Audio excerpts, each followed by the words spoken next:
نبی مرکز یکجہتی اسلام، افلاک سے اونچا شہ لالاک کا ہے نام، ہے ذات نبی مرکز یکجہتی اسلام، افلاک سے اونچا شہ لالاک کا ہے نام۔ اعوذ باللہ من الشیطان الرجیم، بسم اللہ الرحمن الرحیم، وبہ نستعین وہو خیر ناصر ومعین، الحمد للہ رب العالمین بارئ الخلائق اجمعین، ثم الصلاة والسلام علی اشرف الانبیاء والمرسلین، حبیبنا وحبیب الہ العالمین، الذی سمی فی السماء احمد وفی الارضین بأبی القاسم محمد صلی اللہ علیہ وآلہ وسلم وعلی آلہ الطیبین الطاہرین المعصومین ولعنۃ اللہ علی اعدائہم اجمعین من یوم عداوتہم الی قیام یوم الدین۔ سیرت النبی آڈیو سیریز کی 36ویں قسط میں خوش آمدید۔ رسول اللہ صلی اللہ علیہ وآلہ وسلم کی ولادت سے لے کر اعلان نبوت تک کے مرحلے کو آپ کی خدمت میں بیان کر رہا ہوں۔ اللہ کے نبی کا عہد شباب کہ جو اپنی پوری رعنائیوں کے ساتھ، پوری توانائیوں کے ساتھ پاک و پاکیزہ اور انتہائی بالا و عروج پر مشتمل انسانی جذبات سے پر تھا، اس کا ذکر آپ کی خدمت میں کر رہا ہوں۔ بس اللہ کے نبی کی شادی کے بعد ایک بہترین زندگی، ایک آئیڈیل اور انسانوں کے لیے نمونہ عمل زندگی جو سرور کائنات اور حضرت خدیجہ نے گزاری۔ ازدواج حضرت رسول خدا کے بعد کے موضوعات میں سے ایک موضوع جناب زید بن حارثہ کا ہے۔ زید بن حارثہ کہتے ہیں شام کے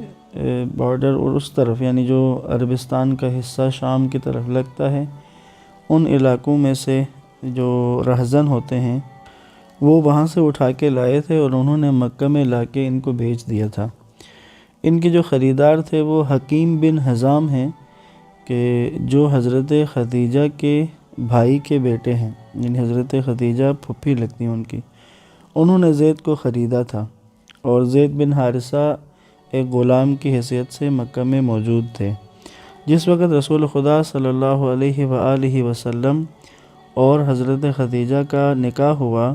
تو حکیم نے زید کو اپنی پھپھی کو دیا، پھپھی کو بخشا، حضرت خدیجہ کو دے دیا۔ حضرت خدیجہ نے جناب زید بن حارثہ رسول خدا کو وقف کر دیا، اللہ کے نبی کو دے دیا۔ تو زید ایک پاکیزہ اور باہوش لڑکا تھا، تو رسول خدا کا منظور نظر بھی بن گیا۔ وہ رسول خدا اور جناب خدیجہ کی خدمت میں مصروف تھا۔ کہتے ہیں کہ زید اپنے قبیلے کے سردار کا بیٹا تھا جب یہ رہزن اس کو لے کے آئے تھے۔ تو اس کے باپ کو پتہ چلا، اور اس نے جب پتہ چلا کہ مکہ میں ان کا بیٹا موجود ہے تو وہ اس کو ڈھونڈتے ہوئے اور پوچھتے پاچھتے مکہ تک پہنچ گئے، اور یہاں پہنچنے کے بعد جناب زید سے ملے، اور اس کے بعد ان کے باپ نے اللہ کے نبی سے بات بھی کی کہ یہ میرا بیٹا ہے اور میں قبیلے کا سردار ہوں، میرے بعد اس نے سردار رہنا ہے۔ تو اللہ کے نبی نے اجازت دی، اللہ کے نبی نے کہا میری طرف سے کوئی دقت نہیں ہے، میں قیمت بھی نہیں لوں گا، زید میری طرف سے آزاد ہے، آپ اسے لے جا سکتے ہیں۔ باپ خوش ہو گیا اور آ کر اس نے یہ خوشخبری اپنے بیٹے کو سنائی، کہا بیٹے تمہیں رسول اللہ نے آزاد کر دیا ہے، تو لہٰذا تم میرے ساتھ واپس جا سکتے ہو۔ کہتے ہیں زید نے جب یہ سنا کہ واپس باپ کے ساتھ جانا ہے تو کہتے ہیں زید کی آنکھوں میں آنسو آ گئے اور وہ اپنے باپ کے ساتھ جانے کے لیے تیار نہیں ہوا۔ اس کے باپ نے کہا کہ میرے قبیلے کا سردار ہوں، میرے بعد تم نے سردار بننا ہے۔ تو زید کہتا ہے کہ نہیں، مجھے اپنی قبیلے کی سرداری سے زیادہ عزیز یہ بات ہے کہ میں محمد صلی اللہ علیہ وسلم کا غلام بن جاؤں، میں ان کا غلام رہنے کو ترجیح دیتا ہوں، میں ان کی غلامی میں رہنے کو زیادہ پسند کرتا ہوں۔ بس اللہ کے نبی کی وہ مہر و محبت اس کا سبب بن گئی کہ زید نے پیغمبر کے حضور میں رہنے کو ترجیح دی۔ جب یہ واقعہ پیش آیا اللہ کے نبی نے زید کا ہاتھ پکڑا اور حجر اسود کے پاس، کعبے کے پاس آ کر اعلان کیا اور زید کو اپنا منہ بولا بیٹا قرار دیا۔ عرب میں رائج تھا وہ اپنے کسی کو منہ بولا بیٹا قرار دینے کے لیے کعبے کے پاس آ کر اعلان کرتے تھے، جب تک کہ آیت نہیں اتری کہ جس میں اللہ تعالیٰ نے ان رشتوں کو اس کو قبول نہیں کیا، اللہ تعالیٰ نے اس کو شرعی حیثیت نہیں دی، تب تک یہ رائج تھا۔ جس وقت قرآن نے اس کو شرعی حیثیت نہیں دی اور اس کو قبول نہیں کیا، اس کے بعد پھر یہ سلسلہ ختم ہو گیا۔ اسی طرح رسول خدا کے صحابی ہیں حذیفہ ابن عتبہ، ابو حذیفہ ابن عتبہ، تو انہوں نے بھی، ان کا غلام تھا سالم، اور جس وقت اللہ کے نبی نے اعلان نبوت کیا تو مکہ کے ان چند نوجوان اشرافیہ میں سے، وہ چند جوان کہ جو رسول اللہ پر ایمان لائے، ان میں سے ایک ابو حذیفہ تھے۔ انہوں نے بھی اپنے غلام سالم کو اسی طرح کعبے کے پاس آ کر انہوں نے بھی اعلان کیا اور اسے اپنا بیٹا بنایا تھا۔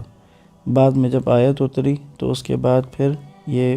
برادری والا یعنی بھائیوں والا رشتہ رہا اور یہ منہ بولے بیٹے والا رشتہ ختم ہو گیا۔ بس جناب زید بن حارثہ کو اللہ کے نبی نے اپنا بیٹا بنایا، ایک اچھا سلوک ان کے ساتھ کیا، اور اس کے ساتھ ساتھ بنی ہاشم میں سے ہی جناب زینب بنت حجش کی شادی ان سے کر دی۔ یہ ایک ایسا یعنی ظاہر ہے کہ ایک غلام کے عنوان سے آئے تھے، لیکن اللہ کے نبی نے ان کو آزاد بھی کیا اور پھر اپنے ہی قبیلے میں ان کی شادی بھی کر دی۔ ایک بڑا واقعہ جو اسی دور کا ہے وہ سیلاب تھا، اور وہ پانی تھا کہ جو سیلابی پانی کہ جو مکہ میں داخل ہوا اور بہت سارا اس نے نقصان دیا، ساتھ ساتھ خود کعبے کی دیواروں میں بھی بہت سے شگاف پڑ گئے تھے۔ اس واقعے کے بارے میں چند ایک باتیں عرض کرتا ہوں۔ رسول خدا صلی اللہ علیہ وآلہ وسلم کی عمر ابھی 35 سال سے زیادہ نہیں تھی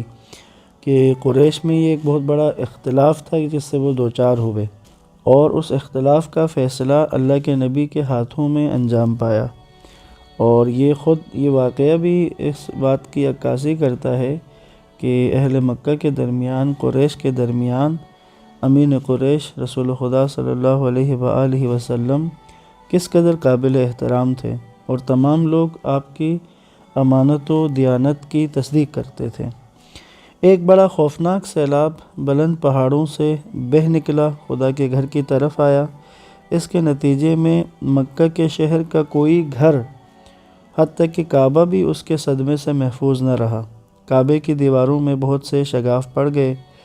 اب قبیلہ قریش نے ارادہ کیا، عزم کیا کہ وہ خانہ خدا کو تعمیر کریں دوبارہ، لیکن ظاہر تعمیر کرنے کے لیے پہلے اس کی دیواروں کو گرا کے پھر تعمیر کرنا تھا، لیکن اس کو گرانے سے ڈرتے تھے۔ ولید بن مغیرہ اولین شخص تھا جس نے وہ ہاتھ میں لیا اوزار اور لے کر اس نے کعبے کی دیوار کو گرایا۔ کہتے ہیں خوف اور ڈر کی وجہ سے اس کا سارا بدن جو ہے وہ کپ کپا رہا تھا، اور اب جب اس نے دیوار گرائی تو لوگ کسی حادثے کے انتظار میں تھے۔ اصل میں اس کے پیچھے وہ واقعہ ہے جو فیل کا ہاتھیوں والا واقعہ جو تھا، اس کا اثر تھا، لوگوں کے درمیان مشہور تھا، رائج تھا، اس کے تذکرے، اس کے قصے ہوتے تھے۔ اب حالانکہ یہ تعمیر کی نیت سے کر رہے تھے، لیکن وہ باقی تھا کہ شاید کچھ ہو جائے، لیکن جب انہوں نے دیکھا کہ ولید بن مغیرہ کو کچھ نہیں ہوا۔ یہاں پر یہ بھی بتا دوں کہ قریش کے یہ لوگ جو ہیں ان کے اندر وہ خدا کا تصور اس طرح سے تو نہیں تھا توحید والا، ان کو دل میں ڈر تھا بتوں سے، کہ یہ جو بت کعبے میں رکھے ہوئے تھے یا جن بتوں کی یہ لوگ عبادت کرتے ہیں، انہیں ان سے ڈر لگ رہا تھا کہ شاید یہ ہمارے ساتھ کچھ کر نہ دیں۔ تو جس وقت یہ ولید بن مغیرہ نے دیوار گرائی اور انہوں نے دیکھا کہ وہ بتوں کے غصے کا موجب نہیں بنا تو مطمئن ہو گئے، اور اپنے تئیں وہ یہ سوچنے لگے کہ یہ کام بتوں کی خوشنودی کا سبب ہے، اس لیے اس کے گرانے میں سب نے شرکت کی۔ یوں پہلے دیواروں کو گرایا گیا اور اس کے ساتھ ساتھ اب اگلی تعمیر کا بھی وہ شروع کر دیا۔ کہتے ہیں کہ مصر سے کوئی کشتی آ رہی تھی، کوئی جہاز آ رہا تھا سمندر میں، تو ایک رومی تاجر کا یہ جہاز تھا، تو مکہ کے نزدیک یہ جدہ میں غالباً اسی سیلاب، یہ جو مکہ میں بھی آیا ہے،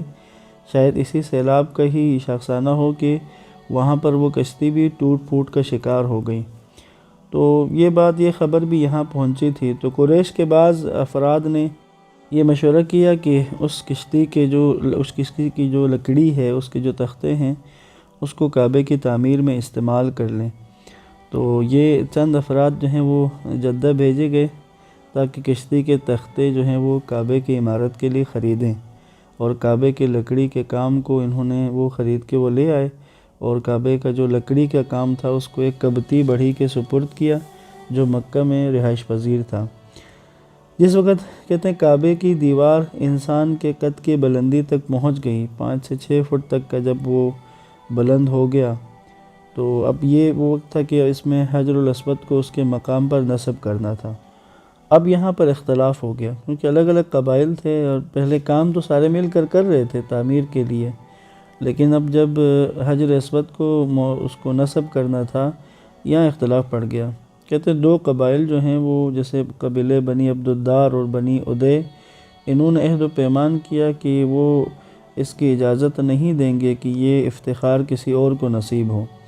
اور انہوں نے اس طرح کا عہد کیا، کہتے ہیں اپنے عہد کو مضبوط کرنے کے لیے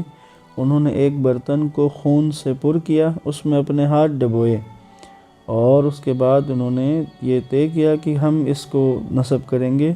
اور اس کے علاوہ جو بھی آگے بڑھے گا ہم اس کے ساتھ جنگ کریں گے۔ تو اب اس واقعے کے پیش آنے سے جو تعمیر چل رہی تھی کعبے کی، اس میں کچھ دن کا تعطل آ گیا، کچھ دن کام ہی نہ ہوا، اور قریش کا معاملہ نازک صورتحال اختیار کر گیا۔ اب قریش کے مختلف دستے مسجد الحرام میں جمع ہو چکے تھے، اور اب ظاہر ہے کہ قبائل اس عنوان سے شمشیر بکف ہو کے تھے اور کسی بھی خونین حادثے کے انتظار میں تھے۔ ایک آخر میں کہتے ہیں کہ ایک بوڑھا آدمی جو ہے وہ جس کا احترام کرتے تھے، بزرگ تھا قریش میں، ابو امیہ ابن مغیرہ مخزومی، اس نے جو سرداران قریش تھے ان کو جمع کیا، اور اس نے ایک رائے حل پیش کی۔ اس نے کہا کہ بجائے اس کے کہ ہم اس طرح آپس میں نزاع کریں، جھگڑا کریں اور خواہ مخواہ کشت خون کے اس میں گزر جائیں، آپ اس میں داخل ہو جائیں کہ ایک دوسرے کا خون بہائیں، اس کا حل یہ کرتے ہیں کہ کل صبح صفا کی طرف سے، یعنی کوہ صفا کی طرف سے جو بھی پہلے اس طرح حرم میں داخل ہوگا اس کو ہم قاضی بنا لیں گے، اس کو حکم بنا لیں گے، اور وہ جو فیصلہ کرے گا اس کو سب قبول کر لیں۔ یہ بات ایسی تھی کہ اس پہ پھر سب آمادہ ہو گئے، تمام سرداروں نے اتفاق کر لیا۔ اگلے دن صبح کے ٹائم پہ انہوں نے جب انتظار کیا کہ اس طرف سے کون داخل ہوتا ہے، تو دیکھا تو اچانک رسول خدا صلی اللہ علیہ وآلہ وسلم صفا کی طرف سے حرم میں داخل ہوئے۔ کہتے ہیں سب نے یک زبان ہو کر ایک جملہ کہا ھذا الامین رضینا وھذا محمد صلی اللہ علیہ وآلہ وسلم، کہا یہ تو ہمارے امین محمد ہیں، ہم ان کے قاضی ہونے پر، ان کے حکم ہونے پر کہ یہ فیصلہ کریں اس معاملے کا، ہم راضی ہیں۔ رسول خدا صلی اللہ علیہ وآلہ وسلم نے اس جھگڑے کو چکانے کے لیے حکم دیا کہ ایک بڑی سی چادر لایا جائے۔ جب چادر کو لایا گیا، اللہ کے نبی نے حجر اسود کو اٹھا کر اس چادر پر رکھا، پھر آپ نے ان سرداروں کو دعوت دی کہ جو ظاہر ہے کہ آپس میں بھڑے ہوئے تھے اس بات پہ کہ کون حجر اسود کو نصب کرے گا، سب سے کہا کہ آپ چادر کے ایک ایک کونے کو پکڑ کے اٹھائیں۔ یوں سب نے، ان سرداروں نے مل کر چادر کا ایک ایک کونا پکڑ لیا اور اٹھا کر حجر اسود کو رکن کے نزدیک لے آئے۔ تو امین قریش نے جب یہاں تک لائے تو اللہ کے نبی نے اپنے ہاتھوں سے اٹھا کر حجر اسود کو نصب کر دیا۔ اس طرح آپ کے قریش کے اس جھگڑے کو آپ نے ختم کر دیا، جبکہ ان میں جنگ و خوریزی کا بازار گرم ہو جانے کی دیر بھی نہ تھی۔ یہ واقعہ معتبر کتابوں میں موجود ہے، سیرت ابن ہشام میں پہلی جلد میں ہے، تاریخ تبری کی دوسری جلد میں ہے، فروع کافی کی پہلی جلد میں، اور بحار الانوار کی جلد نمبر 15 میں موجود ہے۔ قابل توجہ بات یہ ہے کہ جس وقت کعبے کو دوبارہ تعمیر کیا جا رہا تھا تو اس وقت یہ اعلان کیا گیا کہ کعبے کی تعمیر میں اپنے حلال و طیب مال سے خرچ کرو، وہ نقدی جو ناشائستہ اعمال یا سود اور ظلم و ستم سے حاصل کی ہے اس راستے میں خرچ نہ کرو۔ یہ اعلان اس بات کی عکاسی کرتا ہے کہ یہ چیزیں وہی باتیں ہیں، یہ وہی رسوم ہیں جو انبیاء کی تعلیمات میں سے تھیں، اور ان میں سے یہ کچھ ایسی باتیں تھیں جو اب بھی ان کے درمیان باقی رہ گئیں۔ تو پس حضرت ابراہیم علیہ السلام کے دین کی وہ باتیں جو باقی رہ گئیں ان میں سے